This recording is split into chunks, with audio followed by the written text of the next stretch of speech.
À quelques heures d'un match hyper important face à Lille, l'actualité de l'OM est principalement rythmée par la conférence de presse de Jean-Louis Gasset qui nous a donné des indications sur les blessés, et également sur la situation de Joaquin Correa qui ne joue quasiment jamais. On va aussi parler de quelques infos mercato, notamment sur l'avenir de Pape Gueye et d'Azdine Ounahi aussi, puis on évoquera rapidement la polémique du tifo de Redouane Bougueraba qui a beaucoup fait parler depuis le Classico. Avant de commencer cette vidéo, petite question pour vous, est-ce que vous pensez qu'il faut revenir à la charge pour prolonger Pape Gueye, ou alors faut-il le laisser partir au vu des conditions qu'il demande pour accepter de prolonger, et aussi par rapport aux deux offres auxquelles il n'a pas donné suite? J'attends votre ressenti en commentaire. On commence directement par une petite information concernant le prix Marc-Vivien Foé qui récompense le meilleur joueur africain qui évolue en Ligue 1. Pour rappel, la saison dernière, c'est Chancel Mbemba qui l'a remporté devant Seko Fofana et Terem Moffi. Côté olympien, Aubameyang et Chancel Mbemba font partie des finalistes, mais la concurrence sera féroce. Dans la liste, on retrouve des joueurs comme Singo, Ndaye Chimiye, Bentaleb, Kamara, Diakité, Gouiri, Hakimi et aussi Moses Simon. A voir si l'un de nos deux olympiens sera récompensé, on en parlera bien sûr une fois que le classement final sera connu. Petite info en dehors du domaine sportif qui concerne Frank McCourt, le magazine Forbes a dévoilé son traditionnel classement des milliardaires, et c'est la première fois que notre propriétaire y apparaît. Il parle d'une fortune estimée à 1,4 milliard de dollars, qui le place très loin des plus grosses fortunes bien sûr, mais pour autant il a fait sa première apparition dans le classement, preuve que ses affaires vont bien. A priori, une vente du club n'est donc pas une nécessité absolue pour lui, à moins qu'une offre difficile à refuser se présente. Si c'était le cas, je pense qu'il y réfléchirait à deux fois, mais depuis plusieurs années, il a toujours répété qu'il voulait que sa famille soit propriétaire du club pendant encore de nombreuses années. A voir maintenant de quoi sera fait l'avenir du club après cette saison très compliquée, il devra certainement mettre la main au portefeuille si les qualifications européennes nous échappent. Petit point maintenant sur la polémique du tifo qui mettait à l'honneur l'humoriste Redouane Bougueraba lors du Classico de dimanche. C'était surprenant parce que c'était 4 ans jour pour jour après le décès de Pape Diouf, et en plus de ça, Eric Guéret était lui aussi présent au stade. L'humoriste va se produire au stade Vélodrome le 22 juin, et pour l'occasion, les South Winners ont décidé de faire un tifo pour le mettre en avant.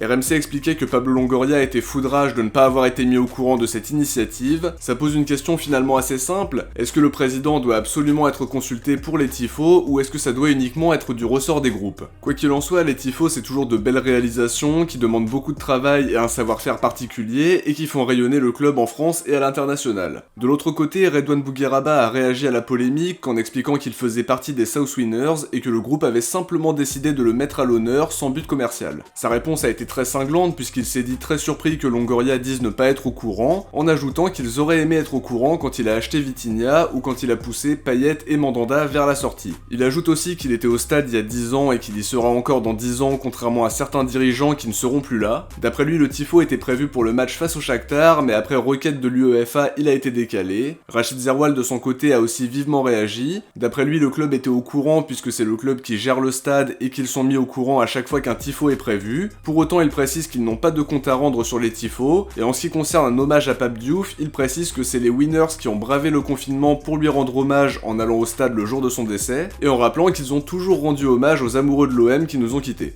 Ça c'était pour faire un point sur la polémique dont on n'a pas eu l'occasion de parler sur les derniers jours. Alors maintenant sur une note plus sportive, parce que c'est ce qui nous intéresse le plus évidemment, on a eu des nouvelles des blessés avec Bruno Blanza et Karim Attab qui nous disent ce matin qu'Amir Mourillo a repris l'entraînement collectif. Aujourd'hui c'était même son deuxième entraînement collectif.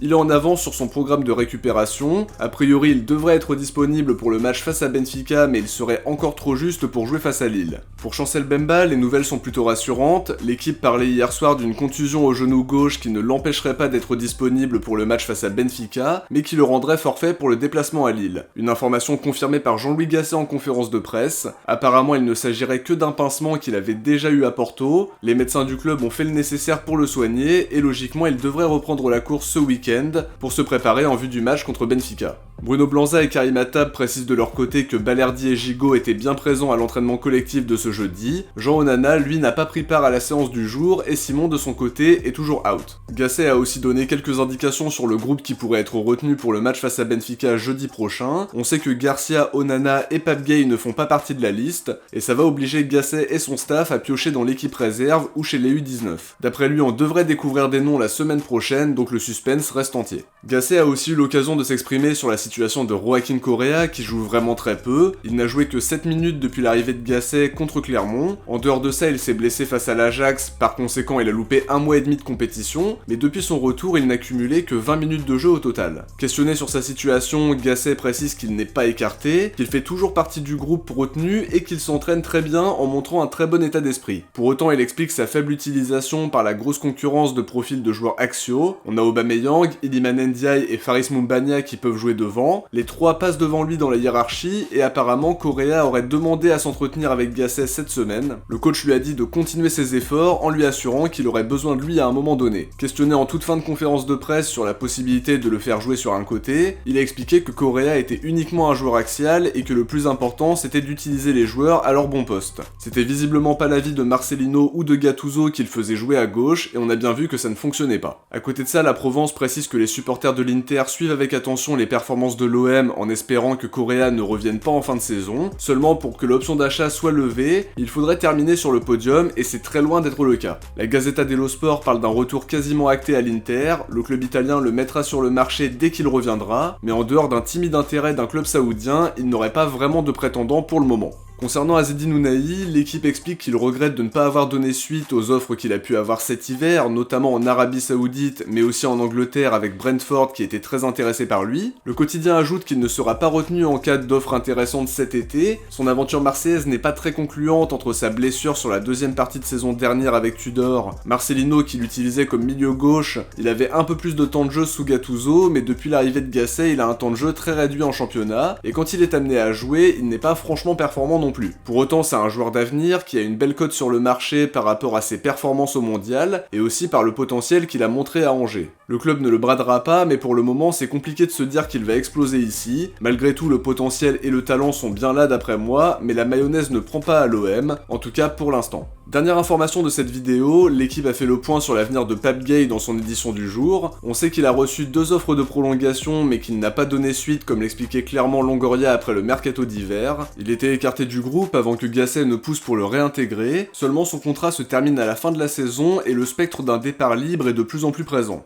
Le quotidien explique que l'AS Monaco a fait une proposition en début d'année qui a été refusée par le joueur mais les discussions se poursuivraient entre les différentes parties. Du côté de la principauté, il aurait de la concurrence entre Zakaria, Fofana ou encore Mohamed Kamara, mais à voir si ça va se faire. Il aurait aussi des intérêts en Allemagne et en Angleterre. L'équipe précise quand même qu'il est très attaché à l'OM mais qu'il a des conditions bien précises pour prolonger. Il ne veut pas être considéré comme un joueur secondaire et il voudrait tripler son salaire pour se rapprocher des 330 000 € bruts mensuels de Valentin Rongier. L'OM lui a proposé un contrat de 4 ans mais ne compte pas monter aussi haut en termes de salaire. Depuis sa réintégration dans l'effectif, il a rendu de très bons services en étant globalement performant. Seulement il ne se sent pas important depuis son arrivée. Son prêt à Séville n'était pas assorti d'une option d'achat mais ça aurait très certainement été le cas s'il ne risquait pas une suspension dans le litige avec Watford. Preuve que la direction voulait définitivement se séparer de lui. Aujourd'hui je suis pas persuadé que la direction lui ait proposé un rôle important pour l'avenir, mais c'est quand même clairement dommage de le perdre libre parce qu'il montre un bon niveau de jeu et qu'il représente aussi une valeur marchande importante. De mon côté, j'arrive à la fin de cet épisode, j'espère que ça vous a plu et comme d'habitude si c'est le cas, n'oubliez pas de laisser un like avant de partir pour soutenir la chaîne et permettre à la vidéo d'être mieux référencée. Je vous invite aussi à vous abonner en activant la cloche pour ne rien louper des prochains contenus. Si vous avez regardé cet épisode jusqu'au bout, écrivez gay dans les commentaires. De mon côté, je vous dis à très vite pour une prochaine vidéo. Il y aura peut-être une nouvelle vidéo qui sortira vendredi midi, alors n'hésitez pas à mettre la cloche des notifications pour ne rien louper. Il y aura l'analyse du match face à Lille qui sortira, et d'ici là, je vous invite à aller voir l'analyse sur le sprint final qui est sorti mercredi soir, et également l'avant-match de Lille-OM qui est sorti ce jeudi midi. Ciao, portez-vous bien, et surtout allez l'OM.